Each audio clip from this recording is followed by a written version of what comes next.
Hello, কেমন আছো তোমরা সবাই? আশা করি সবাই খুব ভালো আছো।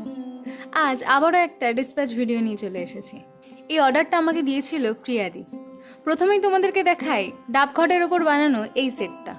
আর এর টার্সেলটা তোমরা অ্যাডজাস্টেবল প্যাটার্নে পেয়ে যাবে। এর পরের দুটো সেটই ছিল জগন্নাথ দেবের ওপর বানানো। প্রথমটা ছিল পদ্ম দিয়ে জগন্নাথ। এটা খুব সিম্পলের ভেতরে খুব সুন্দর একটা সেট। আর এর পরের সেটটা ছিল কাঠগোলাপের কড়ি দিয়ে বানানো জগন্নাথ। তোমরা অনেকেই রথের ঠিক এক সপ্তাহ আগে আমাকে এই দুটো সেট অর্ডার দিতে চেয়েছিলে, কিন্তু হাতে খুব কম সময় থাকায় আমি অর্ডারগুলো নিতে পারিনি, কারণ সেগুলো বানিয়ে ডিসপ্যাচ করতে লাগে অনেকটা টাইম। তাই তোমরা যারা অর্ডার দিতে চাও তারা অবশ্যই হাতে মিনিমাম 1 থেকে 1.5 মাস টাইম নিয়ে অর্ডার দিও। আর এর পরের সেটটা ছিল 3 লেয়ারের উপর বানানো ডালিয়া ফুল। যদিও প্রথমে দিদি এই 3টে সেটে অর্ডার দিয়েছিল আর একটা ব্রোচ পিন বানিয়ে দিতে বলেছিল। আমার বানানো প্রজাপতির সেটটা থেকে প্রজাপতির একটা ছোট্ট ব্রোচ পিন বানিয়ে দিতে বলেছিল। আর বলে রাখি, তোমরা যারা পুজোর জন্য বুকিং করতে চাও তারা বুকিং করতে পারো।